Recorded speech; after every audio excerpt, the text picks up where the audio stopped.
സ്നേഹം നമുക്കൊരു അന്യല്ല നന്ദു. ഈ വീട്ടില് ഒരംഗത്തെ പോലെ തന്നെയല്ലേ അവളും. ഓ, സ്നേഹം ഗർഭിണികളെ തീർച്ചയായിട്ടും പോയിരിക്കേണ്ട ഒരു അമ്പലത്തെ പറ്റി പറഞ്ഞു.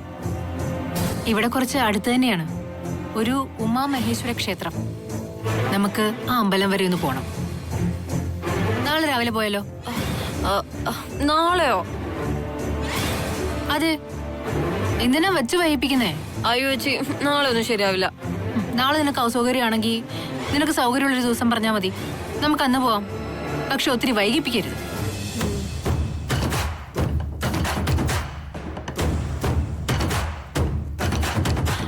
അമ്മേ വേണ്ട, ഈ സമയത്ത് അവളെ കൊണ്ടൊരു യാത്രയൊന്നും വേണ്ട സുമി.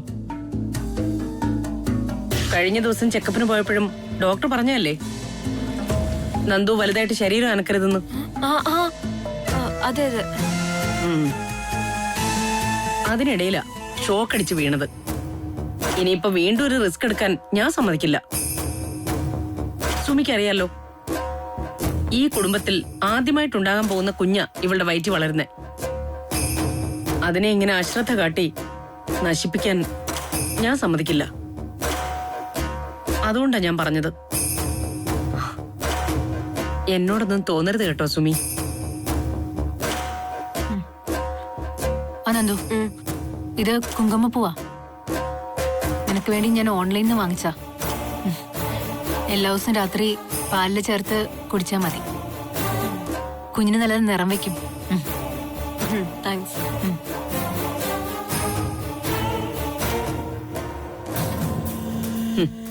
ഇനി അവളുടെ കൂടെ അമ്പലത്തിൽ കൂടെ പോവാത്തതിന്റെ ഒരു കുഴപ്പമേ ഉള്ളൂ. നിന്നെ കൊണ്ടുപോയി അടുത്ത കുഴിയിൽ ചാടിക്കാനുള്ള പരിപാടിയാ. നീ സൂക്ഷിക്കണം മോളെ. സ്വന്തം ചേച്ചിയാണെന്ന് പറഞ്ഞിട്ടൊന്നും ഒരു കാര്യമില്ല. അസൂയയുടെ മരോ അവള്.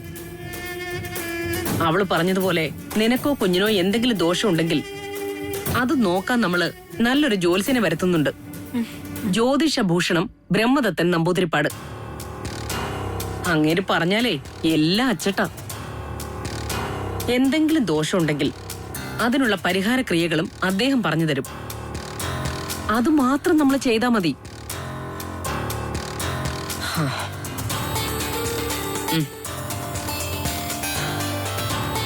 നിനക്ക് കഴിക്കാനുള്ള കുങ്കുമപ്പൂ ഞാൻ വാങ്ങിത്തരാം.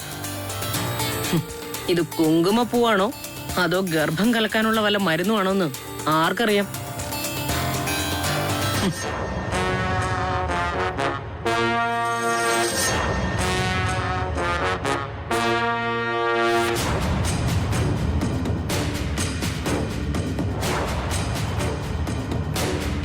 ഒന്ന് നിക്കണം.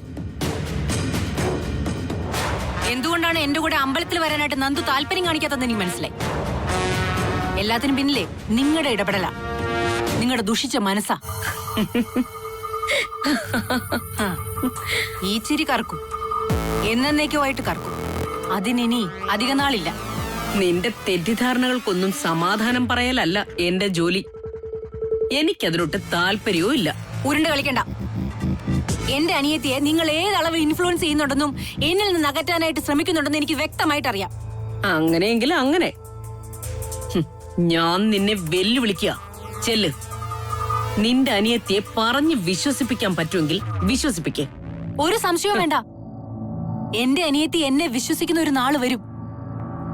അവളെ സത്യങ്ങൾ തിരിച്ചറിയുന്ന ഒരു ദിവസം വരും. അന്ന് നിങ്ങളുടെ മുഖത്ത് അവള് കാർക്കിച്ചു തുപ്പു. പേടിപ്പിക്കാതെ മോളെ. അങ്ങനെ ഒരു നാള് വരട്ടെ.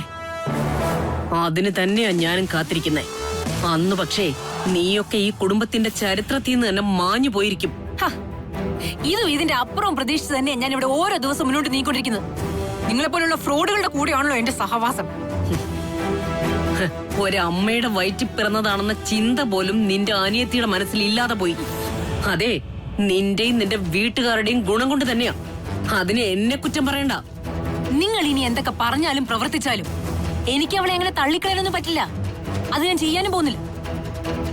നിതീഷും നിങ്ങളും ചെയ്തു കൂട്ടിയ പാപങ്ങളുടെ ഫലമാണ് ഇപ്പൊ നന്ദുവിന്റെ ജീവിതത്തിൽ പ്രതിഫലിച്ചുകൊണ്ടിരിക്കുന്നത്. അതിന് പരിഹാരം ഉണ്ടായേ പറ്റൂ. ഇല്ലെങ്കിലേ നിങ്ങളുടെ ദുഷ്പ്രവൃത്തികളുടെ ഫലം അവളെയും കുഞ്ഞിനെ ബാധിക്കും. ഞാൻ ജീവിച്ചിരിക്കുമ്പോഴേ അങ്ങനെ സംഭവിക്കില്ല. നന്ദു വന്നില്ലെങ്കിൽ വേണ്ട, സാരമില്ല, ഞാൻ പോയി പ്രാർത്ഥിച്ചോളാം. അവൾക്കും കുഞ്ഞിനും വേണ്ടിയുള്ള വഴിപാടുകളെല്ലാം ഞാൻ നടത്തും. നിങ്ങളുടെ കുതന്ത്രങ്ങളൊന്നുമേ അവളുടെ കുഞ്ഞിന്റെ അടുത്ത് നടക്കാൻ പോകുന്നില്ല.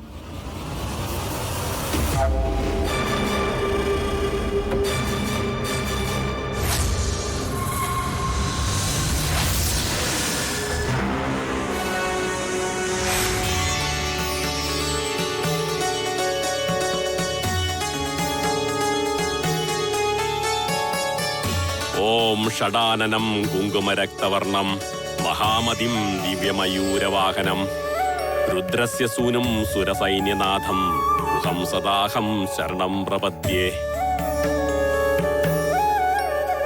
നന്ദിത കാർത്തിക നക്ഷത്ര ജാത അല്ലേ? അതെ ജോത്സരെ, നന്ദിത 3 മാസം ഗർഭിണിയാണ്. അവൾക്കും കുഞ്ഞിനും ദോഷമുണ്ടാകുന്ന ചില നിമിത്തങ്ങൾ ഇവിടെ കാണുന്നു. അതെന്താണ് ഏതാണെന്നാണ് ഞങ്ങൾക്ക് അറിയേണ്ടത്. അത് ദുഷ്ടശക്തികളാണോ അതോ അസൂയ മൂത്ത ചില മനുഷ്യജന്മങ്ങളാണോ എന്നാ എന്റെ സംശയം. അപ്പോ കാര്യമായൊരു പ്രശ്നചിന്തനം വേണമെന്ന് തന്നെ അർത്ഥം. അതെ പണിക്കരെ, എന്റെ മരുമോളുടെ വയറ്റിൽ വളരുന്ന കുഞ്ഞിന് ആപത്തൊന്നും സംഭവിക്കരുത്. ആകെ പ്രശ്നമാണല്ലോ കാദംബരിയമ്മേ. ആരൂഢത്തിൽ ചില മറവുകൾ കാണുന്നുണ്ടല്ലോ. ആരൂഢം മറഞ്ഞാ പിന്നെ ഫലം പറയരുതെന്നാണ് ശാസ്ത്രം. ഏതായി വിദ്വാൻ? ഇതിനെക്കുറിച്ചൊക്കെ വല്ല ധാരണയുണ്ടായിട്ടാണോ ഇങ്ങനെ ഗ്രഹിതം പറയുന്നത്? ഞാൻ ഇത്തിരി ജ്യോത്സ്യമൊക്കെ പഠിച്ചിട്ടുണ്ടേ. ആ അതാ കുഴപ്പം. മുറിവൈദ്യൻ ചികിത്സിച്ചാലേ രോഗി മരിക്കും. അത് പിന്നെ ജോത്സ്യരെ, അമ്പയ്ക്ക് ചില്ലറ മാനസിക പ്രശ്നങ്ങളുണ്ട്. അങ്കിളൊന്നും മിണ്ടാതിരിക്കുന്നുണ്ടോ? പണിക്കൊരു കാര്യം പറയട്ടെ. അതെ, ഇവൻ പറയുന്നതൊന്നും വിലക്കെടുക്കണ്ട. കിളിപോയ കേസാ. എന്തുണ്ടെങ്കിലും ചക്രവാണി മനസ്സിൽ വെക്കണ്ട, തുറന്നു പറഞ്ഞോളൂ. ഈ വീടിനെയും ഗർഭിണിയായ ഈ പെൺകുട്ടിയെയും ബാധിച്ചിരിക്കുന്നത് സത്യത്തിലെ ഗ്രഹങ്ങളുടെ ദോഷങ്ങളല്ല.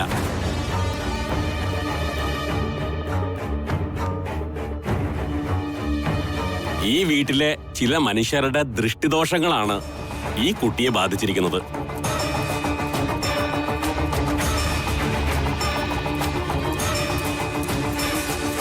അത് ഈ പെൺകുട്ടിയെ മാത്രമല്ല, ഇവരുടെ വയറ്റിൽ വളരുന്ന സന്താനത്തെയും ബാധിച്ചിരിക്കുന്നു.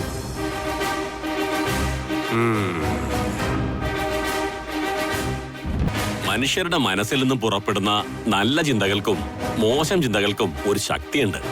അതായത് ഈ വീട്ടിൽ വ്യാപരിക്കുന്ന നെഗറ്റീവ് എനർജിയെ കുറിച്ചല്ലേ ജ്യോത്സ്യര് പറഞ്ഞു വരുന്നത്? ബോധമില്ലെങ്കിലും ഇയാള് പറഞ്ഞു തന്നെയാണ് അതിന്റെ ശരി. ഇത്തരത്തിൽ മനുഷ്യരുടെ ചിന്തകൾ മൂലം ഉണ്ടാകുന്ന പോസിറ്റീവും നെഗറ്റീവുമായ എനർജികൾ വീട്ടിലെല്ലാവരെയും സ്വാധീനിക്കും, പ്രത്യേകിച്ച് ഗർഭിണികളെ. ചിലരുടെ അസൂയയും കുശുമ്പിനെയും കുറിച്ചാണോ ജ്യോത്സ്യർ പറയുന്നത്? അങ്ങനെയും പറയാം. ഞങ്ങൾ അതിനെ ശാസ്ത്രീയമായി ദൃഷ്ടിദോഷം എന്ന് പറയും. അപ്പോ നന്ദിതയ്ക്ക് കണ്ണേറ് കൊണ്ടെന്നാണോ പണിക്കര് പറഞ്ഞു വരുന്നത്? കണ്ണേറ് ദോഷം തള്ളയല്ല കാദംബരിയമ്മയെ ബാധിക്കുക, വയറ്റില് വളരുന്ന പിള്ളയെയാണ്. ആ പിള്ളദോഷം മാറാനാണ് നമ്മൾ പരിഹാരക്രിയകൾ ചെയ്യേണ്ടത്. ആരുടെ കണ്ണേറ ഇവൾക്ക് കിട്ടിയതെന്ന് ജ്യോത്സ്യർക്ക് വല്ല പിടിയുണ്ടോ? കവടി കള്ളം പറയില്ല. ആരാ എന്താ എന്നൊക്കെ ഈ കവടി പലകയിൽ വ്യക്തമായി തെളിഞ്ഞു വരും. എന്നാൽ ആ ദുഷ്ടശക്തി ആരാന്നൊന്നും അറിഞ്ഞിട്ട് തന്നെ കാര്യം. പണിക്കരങ്ങോട്ട് നേരത്തങ്ങോട്ട്. ഇതിനൊരു പരിഹാരം ഉണ്ടാകണമല്ലോ.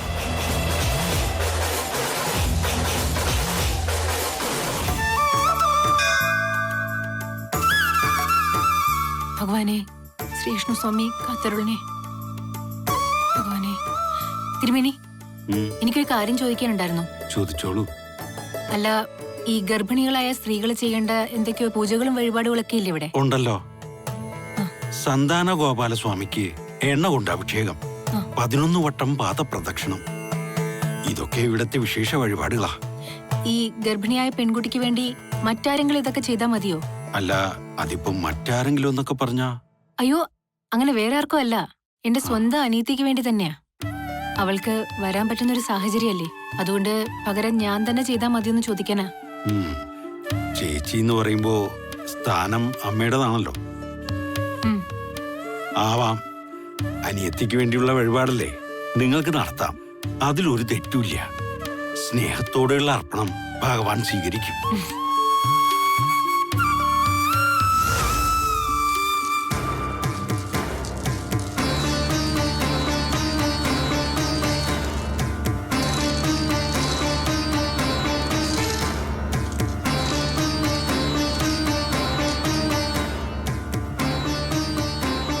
വേലി തന്നെ വിളവ് തിന്നുന്ന അവസ്ഥയാണല്ലോ കാദംബരിയമ്മേ ഈ വീട്ടില്.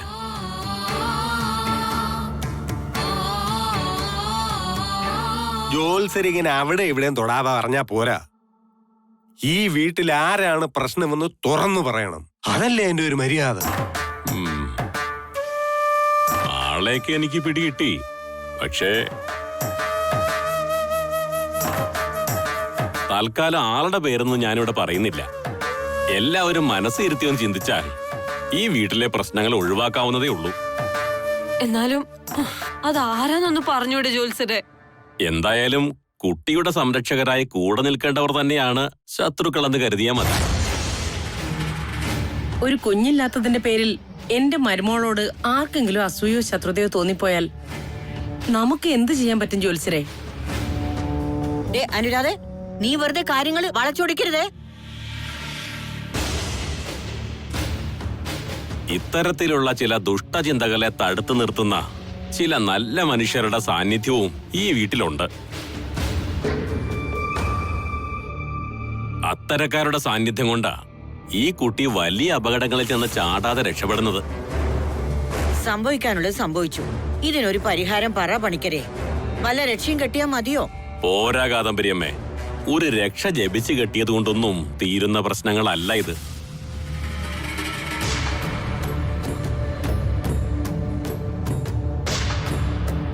ഇവിടെ അടുത്തുള്ള സന്താനഗോപാലമൂർത്തിയുടെ ക്ഷേത്രത്തിൽ ചില വഴിപാടുകൾ നടത്തണം. ഒരു ചരട് പൂജിച്ചു വാങ്ങണം. ഭഗവാൻ ആടിയ എണ്ണ ഈ കുട്ടിയെ കൊണ്ട് സേവിപ്പിക്കണം. എന്താ വേണ്ടതെന്നൊക്കെ വിശദമായി ഞാൻ കുറിച്ചു തരാം. അതുപോലെ അങ്ങ് ചെയ്താ മതി. പിന്നെ ഒരു പ്രധാന കാര്യം പറയാനുണ്ട്. സന്താനഗോപാല ക്ഷേത്രത്തിൽ ഈ കുട്ടിയെ കൊണ്ട് ഒരു പ്രധാന വഴിപാട് കൂടി നടത്തിക്കാനുണ്ട്. ഒരു പാദപ്രദക്ഷിണം.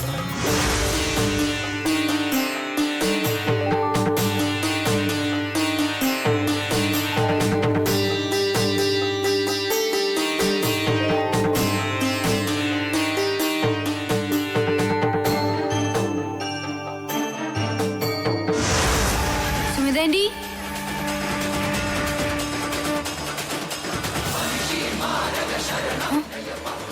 മണിക്കുട്ടാ, നീയോ? നീ എങ്ങനെ ഇവിടെ എത്തി? അതെന്താ സുമിതാൻറ്റി അങ്ങനെ ചോദിച്ചേ? അല്ല, നീ ഈ അമ്പലത്തിലും വരാറുണ്ടോന്ന്? ഞാൻ എല്ലാ അമ്പലത്തിലും ഉണ്ടാവും. ഞാൻ എല്ലാ അമ്പലത്തിലും തൊഴാൻ പോകാറുണ്ടെന്നാ പറഞ്ഞത്. അനിയത്തിക്ക് വേണ്ടിയ വഴിപാടല്ലേ? അമ്പടാ, അത് നിനക്കെങ്ങനെ മനസ്സിലായി? മേൽശാന്തിയോട് സംസാരിക്കുന്നത് ഞാൻ കേട്ടു. നമുക്ക് ആ അമ്പലം വരെ ഒന്ന് പോണം. നാളെ രാവിലെ പോയാലോ? അയ്യോ ചേച്ചി, നാളെ ഒന്നും ശരിയാവില്ല. അവക്കേ വരാൻ പറ്റിയില്ല. അതുകൊണ്ടാ ഞാൻ. എനിക്കറിയാം. അല്ല മണി, ശരിയെന്നാ, ആന്റിയുടെ വഴിപാട് ഞാൻ മുടക്കുന്നില്ല. തുടർന്നോളൂ.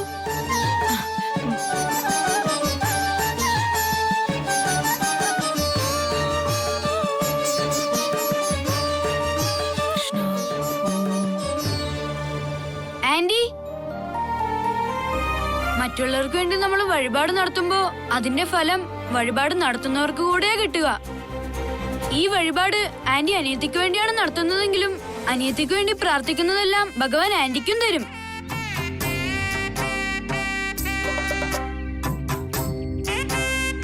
ഞാനിത് നടത്തുന്നത് നന്ദുവിനും അവളുടെ വയറ്റിൽ വളരുന്ന കുഞ്ഞിനും ദോഷങ്ങളൊന്നും ഇല്ലാതിരിക്കാനാ. ഒരു കുഞ്ഞിക്കാല് കാണാനുള്ള ഭാഗ്യം ഈ ജന്മത്തെനിക്കുണ്ടാവുമെന്ന് തോന്നുന്നില്ല മണി.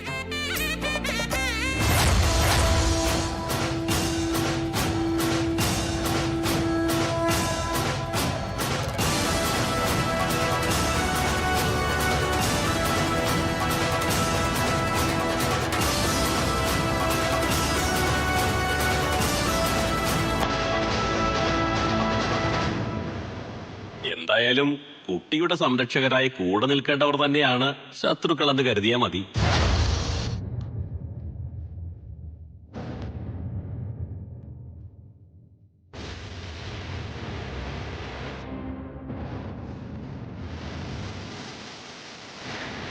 എന്തു പറ്റി മോളെ?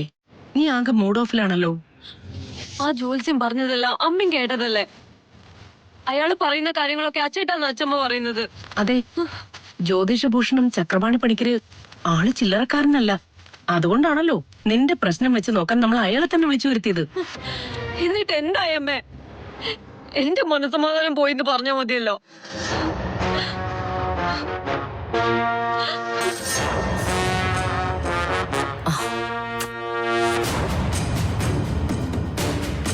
നീ എന്താ നന്ദു ഇങ്ങനെയൊക്കെ പറയുന്നത്?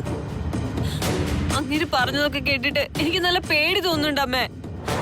എന്റെ കാര്യം പോട്ടെ, എന്റെ കുഞ്ഞിനെന്തേലും. അയ്യേ, ഇങ്ങനെ പേടിച്ചാൽ എങ്ങനെയാ മോളെ? നിനക്കും കുഞ്ഞിനും ഒന്നും സംഭവിക്കില്ല. അതിനല്ലേ നമ്മൾ ജ്യോത്സ്യരെ വിളിച്ചു വരുത്തിയതും പരിഹാരം നിർദ്ദേശിക്കാൻ പറഞ്ഞതും. ചക്രപാണി ജ്യോത്സ്യര് പറഞ്ഞ പരിഹാര ക്രിയകൾ നമ്മൾ ഉടനടി ചെയ്യാൻ പോവല്ലേ. പിന്നെ എന്തിനാ ഈ പേടി?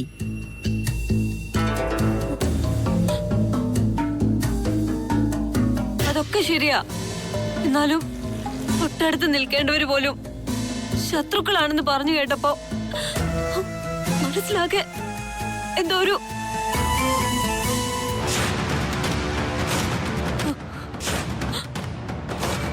അത് പിന്നെ പറയാനുള്ള കാര്യങ്ങൾ വെട്ടി തുറന്ന് പറയുന്ന ശീലക്കാരനാ ചക്രപാണി ജ്യോത്സ്യര്. അങ്ങനെയൊക്കെ അയാൾ പറഞ്ഞിട്ടുണ്ടെങ്കിൽ അതിലൊക്കെ കാര്യങ്ങളും ഉണ്ടാവും. ഒന്ന് ആലോചിച്ചു നോക്കിയാൽ തന്നെ ചക്രപാണി ജ്യോത്സ്യര് പറഞ്ഞ കാര്യങ്ങളുടെ അർത്ഥം എന്താണെന്ന് നമുക്ക് പിടികിട്ടുമല്ലോ. നിനക്കതൊന്നും മനസ്സിലായില്ലേ? ചില സത്യങ്ങൾ നമ്മുടെ നല്ലതിനു വേണ്ടി ചിലര് തുറന്നു പറയുമ്പോ ഭയപ്പെടുകയല്ല, ആശ്വസിക്കുകയാണ് വേണ്ടത്. എന്ത് സത്യം? ആ ജോത്സ്യർ ആരെ കുറിച്ചാ പറഞ്ഞത്? മൊത്തത്തിൽ ഈ വീട്ടിൽ നടക്കുന്ന കാര്യങ്ങളെക്കുറിച്ചാ ആള് പറഞ്ഞത്. ഈ വീടിന്റെയും നിന്റെയും സംരക്ഷകരാവേണ്ട ആളുകൾ തന്നെ നിന്നെ ഇല്ലാതാക്കാൻ നോക്കുകയാണെന്നാ അദ്ദേഹം ഉദ്ദേശിച്ചത്. സംരക്ഷകരായി നിൽക്കേണ്ട ആരാണ് ഇവിടെ നിന്റെ ശത്രുവായി മാറിയത്? അത് നീ തന്നെ ഒന്ന് ചിന്തിച്ചു നോക്ക്, അപ്പൊ നിനക്ക് ഉത്തരം കിട്ടും.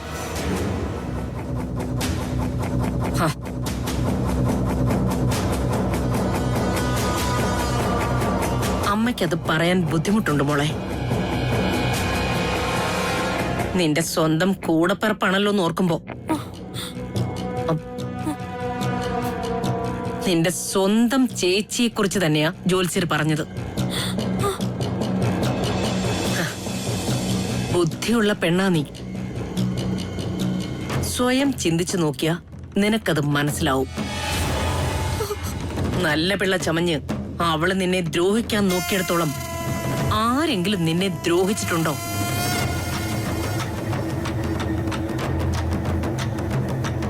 ഇതിനെല്ലാം പുറമെ ജ്യോത്സ്യൻ വേറൊരു കാര്യം പറഞ്ഞത് നീ ശ്രദ്ധിച്ചോ?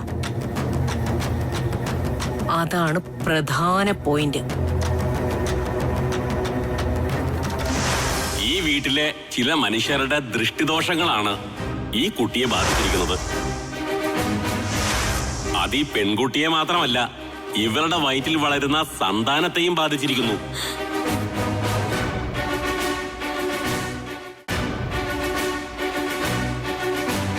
നമുക്കങ്ങനെ തള്ളിക്കളയാൻ പറ്റുന്ന ഒരു കാര്യമല്ല അത്.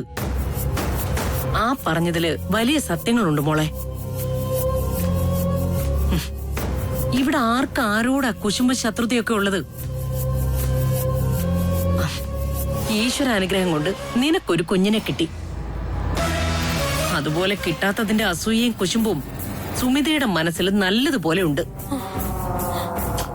അതിന് അവളെ നമുക്ക് കുറ്റം പറയാൻ പറ്റില്ല. അത് പിന്നെ ഉണ്ടാവാതിരിക്കുവോ? ആ നെഗറ്റീവ് എനർജിയെ കുറിച്ചാ ജ്യോത്സ്യൻ പറഞ്ഞത്. നിന്റെ വയറ്റിൽ വളരുന്ന കുഞ്ഞിനെ വരെ അത് ബാധിക്കും. അത് നേര് തന്നെയാ.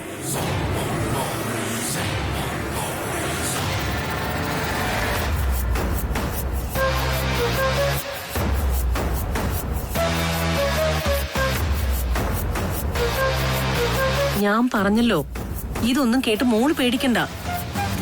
എല്ലാത്തിനും കൃത്യമായ പരിഹാരക്രിയകൾ പറഞ്ഞു തന്നിട്ടല്ലേ ചക്രമണി ജ്യോത്സ്യർ പോയത്. പക്ഷേ ഒരു കാര്യം നീ പ്രത്യേകം ഒന്ന് ശ്രദ്ധിക്കണം. ഈ കുഞ്ഞിനെ പ്രസവിക്കുന്നതുവരെ കഴിയുന്നതും നീ സുമിതയുടെ കണ്ണിൽ പോലും പെടാതെ സൂക്ഷിച്ച് ജീവിക്കണം. അത്രയ്ക്ക് ദൃഷ്ടിദോഷമാ അവള് കാരണം നിനക്ക് സംഭവിച്ചത്. ഞാൻ സൂക്ഷിച്ചോളാം അമ്മേ. നിതീഷേട്ടന്റെ കുഞ്ഞിനെ ഒരു ആപത്തും കൂടാതെ എനിക്ക് പ്രസവിക്കണം. ഒരു രാജകുമാരനെ പോലെ അവൻ ഈ വീട്ടിൽ വളരണം. എനിക്കത് മാത്രം മതി. എനിക്കെന്റെ കുഞ്ഞാണ് വലുത്. മതി, അമ്മയ്ക്ക് അത്രയും കേട്ടാ മതി. ബാക്കി കാര്യങ്ങളൊക്കെ അമ്മ നോക്കിക്കോളാം. നീ ധൈര്യമായിട്ടിരിക്കേ.